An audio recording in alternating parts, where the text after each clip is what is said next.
YouTube நேயர்கள் அனைவருக்குமே வணக்கம். மீண்டும் உங்களை சந்திக்கிறதுல எனக்கு சரியான சந்தோஷம். இப்போ நீங்க எல்லாருமே கெஸ் பண்ணியிருப்பீங்க நான் எங்க நிக்கிறேன் அப்படின்னு. உண்மைதான், இப்போ நான் பங்குடுதீவு கண்ணகியம்மன் ஆலயத்துல தான் நிக்கிறேன். என்னடா மறுபடி இங்கேயே வந்துட்டேனே வீடியோ எடுக்க நினைப்பீங்க. உண்மைதான். ஏனென்றா இப்போ உலகத்தில் இருக்கக்கூடிய நிறைய மக்கள் எல்லாருமே எதிர்பார்த்து காத்திருந்த ஒரு விஷயம்தான் பங்குடுதீவு கண்ணகியம்மன் ஆலயத்தினுடைய மகா கும்பாபிஷேகம். அது நல்லபடியா நடந்து முடிஞ்சது. அது சம்பந்தமாவே ஒரு கிட்டத்தட்ட ஒரு 4 வீடியோ கிட்ட நாங்க செய்து போட்டிருந்தாங்க. அதுக்கு நிறைய பேர் உங்களுடைய ஆதரவில் அவங்களுக்கு தந்திருக்கிறீங்க.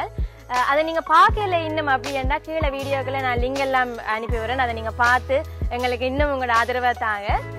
இன்னைக்கு நான் வந்ததுக்கான காரணம் என்னன்னு பாத்தீங்கன்னா, கும்பாபிஷேகம் நடக்கும்போது இப்படி எல்லாம் இருந்ததுன்னு எங்களுக்கு தெரியும். அதுக்கு பிறகு கோயில் என்ன மாதிரி நிலைமையில இருக்குது, இங்க இருக்கிறார்கள் எல்லாம் என்ன மனநிலையில இருக்கணும், அதோட நிறைய கைத்தொழில், அதாவது சின்ன சின்ன உற்பத்தி பொருட்கள், சின்ன சின்ன மாதிரி அந்த கடைகள் எல்லாமே போட்டுக்கணும் இங்க. அதோட ஒரு முக்கியமான விஷயம் என்னன்னா, இங்க அந்த கோயில் கும்பாபிஷேகம் நடக்கும் தானே, அதுக்காக நிப்பாட்டி வச்சிருந்த அந்த வேலை திட்டம் எல்லாமே மறுபடியும் அதோட நிப்பாட்டாம திரும்பவும் தொடங்கி இருக்கணும். வெளியில மட்டும் இல்லாம கோயிலுக்கு உள்ள நிறைய வேலை திட்டங்கள், அதாவது கட்டுமான பணி எல்லாமே செய்து கொண்டிருக்கிறோம். இங்க இவங்க எல்லாருமே நான் கேள்விப்பட்ட விஷயம் என்னன்னா, கும்பாபிஷேகம் நடந்ததுக்கு பிறகு நிறைய பேர் இங்க வரக்கூடிய மாதிரி இருக்காம, அதாவது புலம்பெயர் தேசத்திலிருந்து மட்டும் இல்லாம இங்க இலங்கையில இருக்கக்கூடிய ஆட்கள் கூட ஒரு நாளைக்கு 100 பேரு கிட்ட வராங்க அப்படின்னு சொல்லி இருக்கணும்.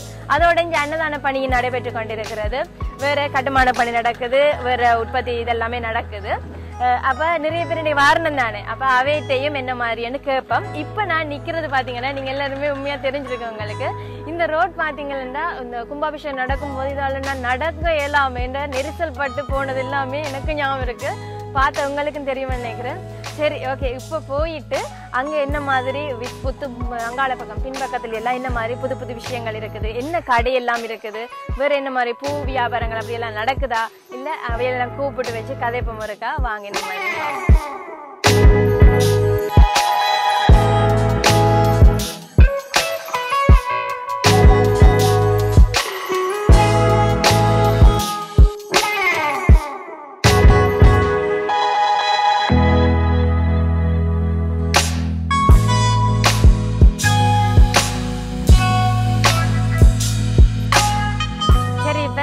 பங்குடுதீவு கண்ணகியம்மன் ஆலயத்தினுடைய பின் வீதிக்கு வந்திருக்கேன். இப்ப நான் முன்னுக்கு இருந்த ஆக்களை விட முன்னுக்கு ஒரு சில பேர் தான் நின்றேன். பின்னுக்கு வந்து பார்த்தீங்கன்னா நிறைய பேர் நிக்கணும். அதாவது ஐஸ்கிரீம் கடை இருக்கு, இளநீ கடை இருக்குது, நிறைய பேர் நிறைய சனம் எல்லாமே இங்க நிக்கணும், ஒதுங்கி இருக்கணும். ஏன்னா சரியான வெயில் தானே, இப்ப வெயில் டைம்ல ஒரு இடத்துல ஒதுங்கோணும் பண்ணதுக்காக இங்கால இருக்கணும். அதோட சேர்த்து இங்கால கடற்கரையும் இருக்குது, அதோட சவுக்கம் காடு, அந்த தோப்பு அப்படி நிறைய இருக்குன்னு உங்களுக்கு முதலே சொல்லியிருந்தேன் அப்போ முதல் காணொலியில. அதே மாதிரி தான் எல்லாரும் வெஞ்சாலும் ஒதுங்கி இருந்து ரிலாக்ஸா இருக்கணும் கோயிலுக்கெல்லாம் போயிட்டு. பங்குடுதீவு கண்ணகியம்மன் ஆலயத்தின் கும்பாபிஷேகத்துக்கு வந்திருந்தாங்க. அப்போ நிறைய பேர் இருந்தது, எங்க கால் வைக்கிறதுக்கே இடம் இல்லை, அப்படி சன நெரிசலா இருந்தது. ஆனா இப்ப கொஞ்சம் குறைவா இருக்குது. இன்னைக்கு இங்க வந்திருக்கிறார்கள்ட்ட நாங்க விசாரிச்சுக்கோம், இப்ப என்ன மாதிரி இருக்குது, நீங்க கோயிலுக்கு வந்தீங்களா, இதுக்கு கும்பாபிஷேகத்துக்கு வந்தீங்களா, இப்ப எப்படி இருக்கு அப்படின்னு எல்லாத்தையும் அவையோட கலந்துரையாடுவோம். நீங்களும் என்னோட வந்து பாருங்க என்ன மாதிரி அவங்க கதைக்கிறாங்க அப்படின்றத. வாங்க.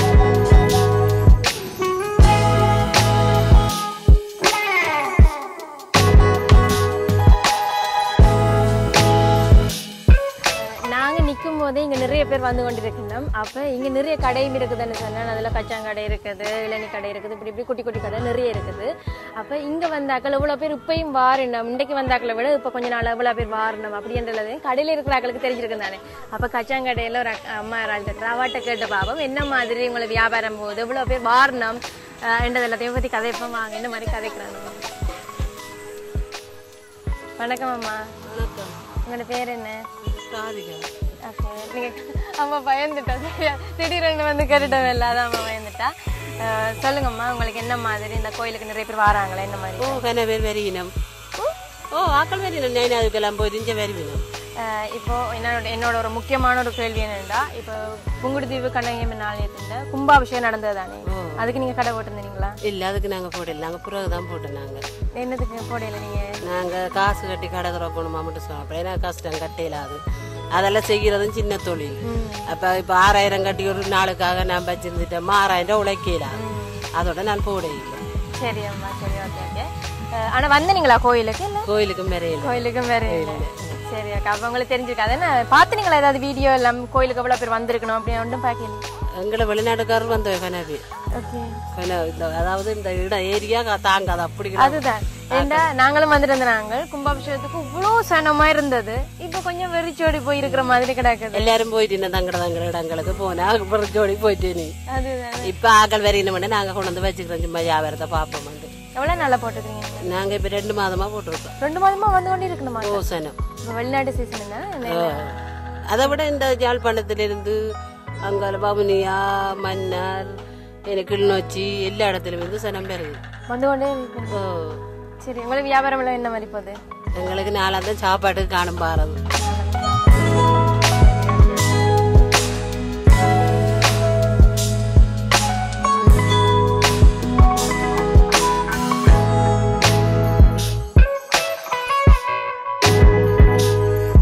நான் சொன்னவங்களுக்கு இந்த குட்டி குட்டி கடையெல்லாம் நிறைய இருக்குதுண்டு. அதுல ஒன்றுலாம் இப்ப நான் நினைக்கிறேன். இந்த அண்ணாட்ட கேட்டா எல்லாம் நினைக்கிறேன் என்ன புங்குடுதீவு கோயிலை பத்தி இந்த ஊரை பத்தி கொஞ்சம் சொல்லுங்கன்னு சொல்லி கேட்டிருந்தேன். அவரும் சொல்றேன்னு சொல்லியிருந்தது. வணக்கம் அண்ணா. வணக்கம். ஓகே, நீங்க சொல்லியிருந்த நீங்க புங்குடுதீவு தான் நீங்களும் வேண்டாம். அப்ப உங்களுக்கு நிறைய விஷயம் தெரிஞ்சிருக்கும். என்ன மாதிரி இப்ப என்ன மாதிரி நிலைமையில இருக்காங்க அதை ஒருக்கா சொல்லுங்க. இப்போ வந்து முதல் இருந்ததை விட இப்போ கொஞ்சம் நல்லா இருக்கு. என்ன சொன்னேன், இப்போ வெளியூரில் இருந்தெல்லாம் ஆக்கள் வரையணும் நம்மளோட ஊருக்கு. முதல் வந்து சும்மா நோம்பலாக தான் இருந்தது.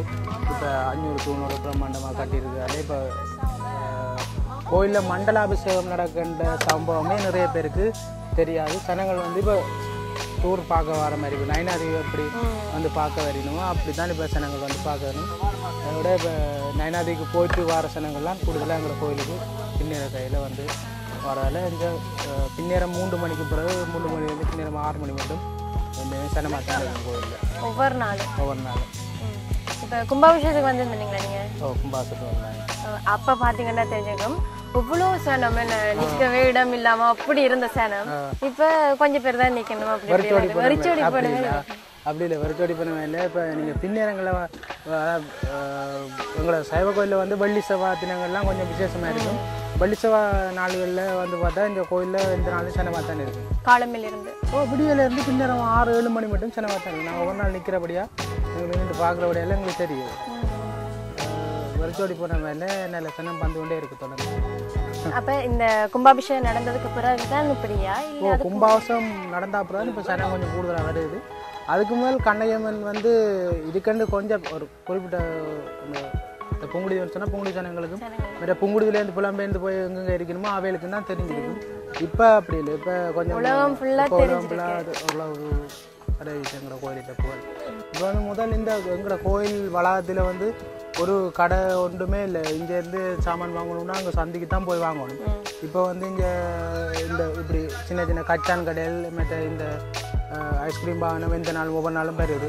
மற்ற வடை வண்டி கொண்டு வந்து விட்டுருக்காங்க. இளநியல் விற்கணும் எல்லாம். இப்போ இங்கே குறைஞ்ச ஒரு 20-25 குடும்பங்கள் வந்து வந்து தொழில் செய்யக்கூடிய மாதிரி இருக்குது. சின்ன சின்ன தொழில் மற்ற இன்னும் தொழில் வாய்ப்புகள் இருக்குது. ஏண்டா இன்னும் வேறு தொழில்களும் ஆக்கள் வந்து செய்கிறதுக்கு வாய்ப்பு இருக்குது. வேறு பூ கொண்டு வந்து விற்பாங்க சொல்லிக்காங்க. அது அப்படி செய்வாங்க தொடர்ந்து. அது என்ன இப்போ முதல் மாதிரி இப்போ சனங்கள் கோயிலுக்கு வந்தால் எங்களோட பீச் இருக்குது தானே. இதில் பீச் மாதிரி இருக்கிறதால கூடுதலாக சனம் வந்து பீச்சில் போய் கோயிலை கும்பிட்டுட்டு பீச்சில் போய் தங்களோட பொழுதை போக்கக்கூடிய மாதிரி இருக்குது. ஐயா பார்த்தீங்கன்னா தேங்காயும் கத்தியுமா இருக்கிறேன். எனக்கு பார்த்துட்டே விளங்கிட்டேன். ஐயா இளநியெல்லாம் விற்று கொண்டிருக்கிறாரு. ஐயாட்ட இருக்க கொஞ்சம் கதைச்சு பார்ப்போம். வணக்கம் ஐயா. வணக்கம். நீங்கள் என்ன இங்கே இந்த புங்குடுதீவு விட? நாங்கள் 10 வருஷமாக பூ வியாபாரம் சந்தன குச்சி தேங்காய் அது நைனாதுலேருந்து வியாபாரம் செய்கிறது. நாங்கள் இப்போ புதுசாக இங்கே இப்போ இந்த கோயில் இருந்து அப்போ இடையில வந்து நாங்கள். சரி, எனக்கு ஒரு இளநீ ஒன்று வெட்டி தருவீங்களா?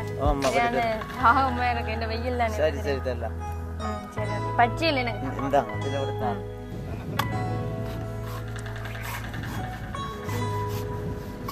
சரியான பழக்கம் இல்லை. உடனே பண்ணுறதுல பூராவும் விட்டது கத்தியெல்லாம்.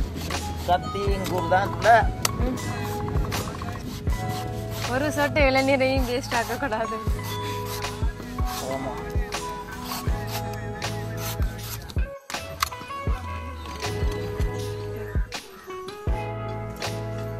நான் நினைச்சேன் இன்னைக்கு எல்லாத்தையும் ஊற்றி அடிக்க போறேன். நல்ல வழி ஸ்டோவ் எல்லாம் வச்சு தந்துட்டுறீங்க. நல்லா இருக்குது. கூலாக இருந்தால் இன்னும் நல்லா இருக்கும். ஃப்ரிட்ஜ் தான் வாங்கிக்கணும்.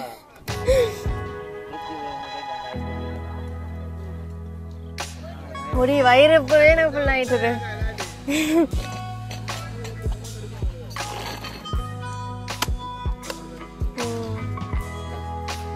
எனக்கு போதுங்க கத்தியாலேயே வெட்டி தந்துட்டேன்.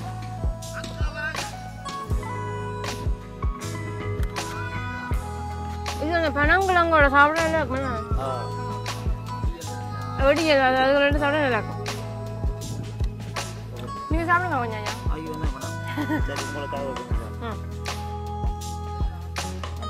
சாப்பிடுங்க. ஐயோ நான் இது எனக்கு நல்லா இருக்கணும்.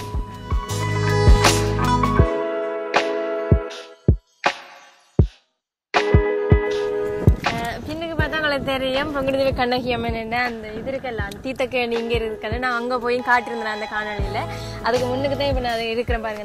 இந்த தோப்பு எல்லாமே இருக்குது எங்கால அந்த சவுக்கங்காலெல்லாம். எனக்கு பக்கத்தில் பாருங்க இன்னொரு ஒரு டீம் மண்டே நிற்குது இங்கால. இங்கே பாருங்க ஆவாக்குறப்பாங்கால. இவங்க எல்லாருமே இவங்களும் வெளிநாட்டிலேருந்து வந்தாக்கள்லாம். இப்போ அவங்கள்ட்ட கொஞ்சம் கேள்வி எல்லாம் கேட்போம். வணக்கம் ஐயா. வணக்கம் வணக்கம். உங்களை பற்றி கொஞ்சம் சொல்லுங்க என்ன மாதிரி. நான் வந்து என் ஊர் வந்து உருத்திரபுரம் கிளிநொச்சியிலிருந்து புலம்பெயர்ந்து 1991 ஆண்டு கனடாவுக்கு போனேன். கனடாவுக்கு போயிட்டு ஒரு 2 தரம் வந்திருக்கேன். இது 3ஆம் தரம் பாரு. வந்த இடத்துல இந்த முந்தைய கூட யூடியூப்பில் இந்த புங்குடுதீவில் 500 கால் மண்டபம் 500 தூண்கள் அமைக்கப்பட்டது பிரபலியமாக சொற்ப காலமாக யூடியூப் வழியாகத்தான் இந்த புங்குடுதீவு கண்ணையம்மன் கோயில் முதலாக முதலாக நான் அதில் அறிஞ்சபடியாக இப்போ நயனாவிக்கு போனாங்க. அதுக்கு இந்த புங்குடுதீவு வந்தோடனே கேட்டேன் இந்த 1000 காலம் 500 கால் மண்டபம் இந்த பார்க்கணும் வந்து உடனே கேட்டேன். நம்ம வழி போன வழியில் இப்போ வரவணும் கொண்டு நான் சொல்கிறேன். என்னுடைய குடும்பம் வேறு தம்பி பிரான்ஸ்லேருந்து வந்திருக்கிறேன். மனைவி உள்ளே நீங்க அப்ப கும்பாபிஷேகத்துக்கு வேற இல்லை? கும்பாபிஷேகத்துக்கு வேறு. ஆனால் கனடாவில் இருக்கிற புங்குடுதீவு ஆக்களும் சரியான கூடுதல் நாட்கள் இங்கே வந்தது. இந்த நண்பர்கள்லாம் இருக்கணும். அவையெல்லாம் சொன்னவையில் தாங்கள் தான் புலம்பெயர் என்ன மாதிரி நீங்க கவலைப்படுறீங்களா வந்திருக்கலாமே? யூடியூப் சேனலை பார்த்து கனவேறங்க கவலைப்பட்டவே இவ்வளோ சனம் என்ன புள்ள இப்போ பார்த்து நான் வைக்க சொல்லிக்க வந்தேன். இதில் பார்த்து இதெல்லாம் ஒரே இப்படி சனமா சனம் இருக்கு. நீங்களே நெருங்கி போனதை பார்த்தேன். ஓகே அப்ப அடுத்த முறை வருவீங்களா? அடுத்த முறை கண்டிப்பா வரும். கண்டிப்பா. சரி ஓகே. நீங்க சொல்லுங்க உங்க பேர் என்ன? சகேஷ்னா. இங்க இருந்து வரீங்க? யாழ்ப்பாணம். இங்க தான் இருக்கிறீங்களா? ஓகே சரி ஓகே. இங்க வாங்க கொஞ்சம். நீங்க சொல்லுங்க. நான் பிரான்ஸ்லேருந்து வரேன்னாக்கா எல்லா விளக்கம் அண்ணன் தந்துட்டாரு. உங்களோட பேர் என்ன? எனக்கு மகேஷ் அக்கா. நீங்களும் இன்றைக்கு தான் வரீங்களா? First time.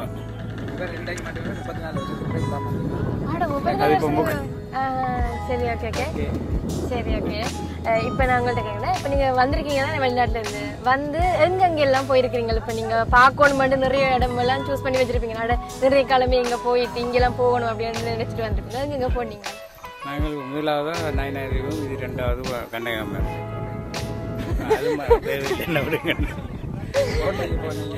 இவர் நல்லா சொல்றேன். கோட்டைக்கு போறார். கோட்டைக்கு போனா நான் விலைகளை வந்து போறபடியா பரவாயில்லை. ஒரு 34 வருஷம் இவருக்கு தான் இப்போ கொண்டு காட்ட போறோம்.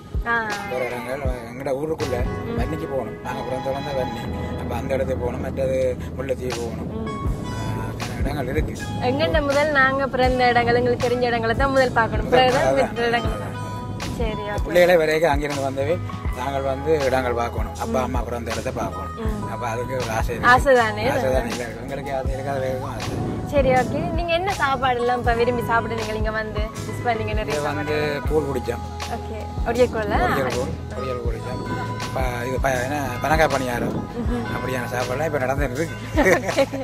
சரி ஓகே நன்றி. ஓகே நன்றி. உங்களோட